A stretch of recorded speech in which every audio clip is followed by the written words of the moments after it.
Ya Ustaz, mengenai penjelasan Ustaz di pekan yang lalu bahwa kita harus mengikuti dalil dan bukan mengikuti ulama, ada sebagian dari saudara-saudara kita yang kita dengar dalam majelisnya menyanggah dengan berkata bahwa pernyataan tersebut terkesan merendahkan ulama, karena tentunya para ulama pun pastinya berfatwa dan beristimbat kepada dalil. Mohon tanggapan Ustaz. Jazakallahu khair. Alhamdulillah wassalatu wassalamu rasulullah. Itu ulama itu manusia bukan? Nggak, saya mau tanya, ulama itu manusia bukan? Kalau manusia tempat apa? Kesalahan. Kata Nabi, kullu bani Adam khata wa khairu khata'in at-tawwabun. Setiap anak Adam pernah berbuat salah. Yang terbaik yang berbuat salah yang apa? Taubat kepada Allah.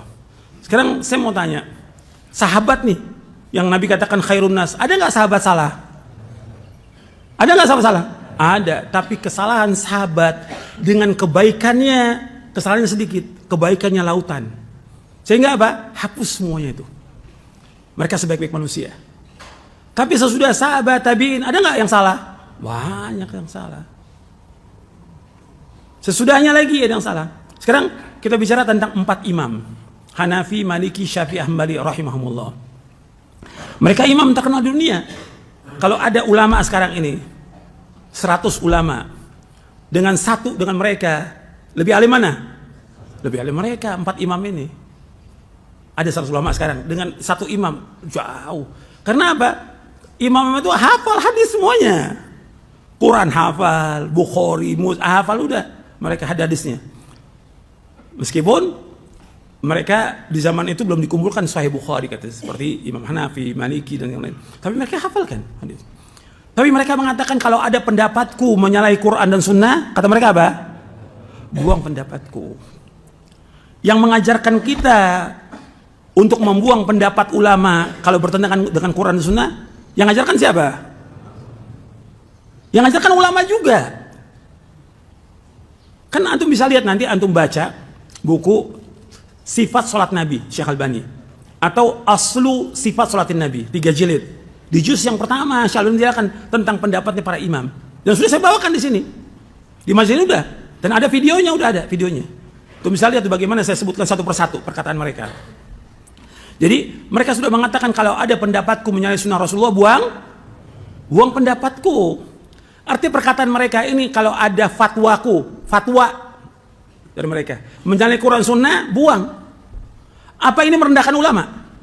Tidak. Dan sudah saya jelaskan pada pekan yang lalu juga di jawaban itu, ketika Ibnu Jauzi mengatakan bahwa al-ilmu aslul a'zam, aslul akbar, ilmu yang paling besar, berarti wahyu itu paling besar. Apa ada ulama yang bisa mengalahkan wahyu? Gak ada, ini kalimat yang benar.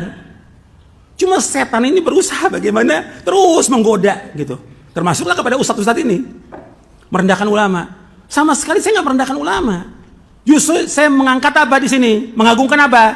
Dalil Al-Quran wa Sunnah ala fahmi salaf. Yang saya tegaskan, saya tekankan, berpegang teguh kepada Quran dan Sunnah ala fahmi salaf. Itu yang wajib kita junjung tinggi. Adapun perkataan ulama, kalau bertentangan Quran harus ditolak semuanya. Siapapun dia orangnya. Itu harus ingat itu. Quran dan Sunnah lebih tinggi dari semua yang ada. Ini wahyu Allah. Al-Quran dan Sunnah.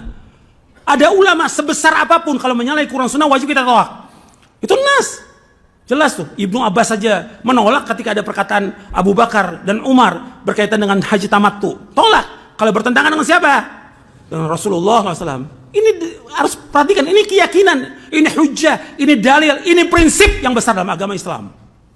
Anda harus yakin. Gitu. Jangan kemudian dibawa oleh setan, jangan bawa perasaan. Rusak agama dengan perasaan. Menghinakan ulama, saya nggak pernah menghinakan ulama.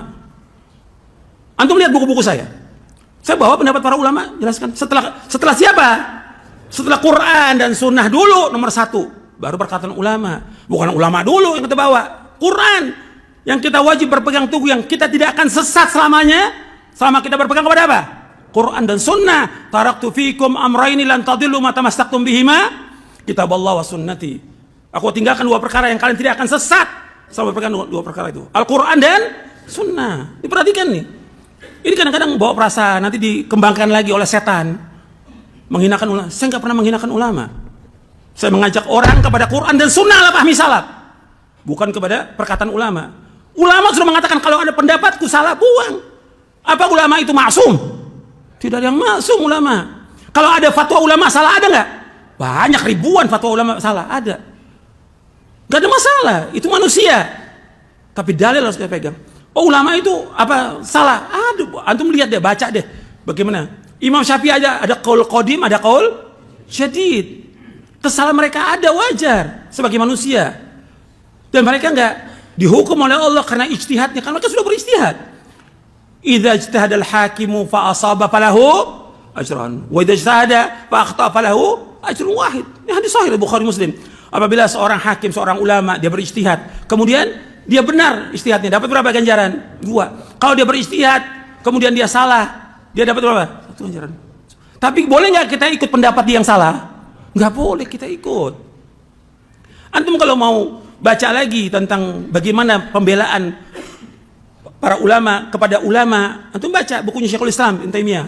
Antum catat tuh, Raf'ul Malam Anil A'immatil A'lam. Raf'ul Malam Anil A'immatil A'lam. Ketika Syekhul Islam menyalahkan ulama ini nggak ada masalah. Karena dengan apa? Dengan ilmu. Kalau pendapatnya salah, masa mau dibela? Ada fatwa yang salah, masa mau dibela fatwanya? Ada nggak ulama dalam berfatwa salah? Banyak. Nggak boleh kita ikut ketika dia salah. Apalagi berkaitan dengan nama orang, pribadi orang dari ulama Ahlussunnah. Karena ada fatwa ulama berkaitan dengan pribadi orang yang dia akidahnya Ahlussunnah wal Jamaah, akidah salaf. Itu dua apa mereka? Murji'ah. Ini salah.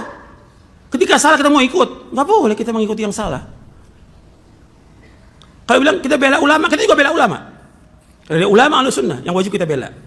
Jadi harus berpikir kita yang waras, gitu, waras. Kemudian timbangan kita Quran dan Sunnah Al-Salam. Jadi jangan pakai perasaan. Ini pakai perasaan. Saya nggak pernah mencela ulama, nggak pernah mengecilkan ulama. Kita hormati. Ketika dia salah, nggak boleh kita ikut. Nggak boleh kita ikut. Dan itu semua penjelasan para ulama juga yang menjelaskan demikian. Jadi antum juga hati-hati tuh.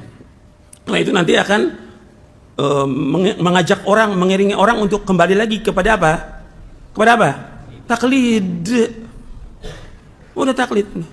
Udah apa kata ulama, fatwa ulama, udah. Ini ada dalil.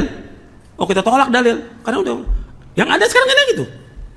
Dari ahlul bidah yang ada kan, kita dakwakan, enggak, kiai saya ngomong begini, usai ngomong, loh antum kembali lagi kepada mereka. Kita bukan mujtahid, tapi kita disuruh untuk mengikuti apa? Dalil yang Allah perintahkan dalam Al-Quran, ikuti apa? Dan sudah saya bawakan dalilnya, baik dalam surah Al-Baqarah, Al-Isra, Al-An'am, sudah saya bawakan kemarin dalilnya. Tinggal coba antum renungi lagi, gitu. Antum dengar lagi videonya, coba dengar lagi. Tapi dengan pikiran yang waras, ya waras itu. Dengan hati yang jernih, tidak ada hasad. Untuk nilai itu. Gitu.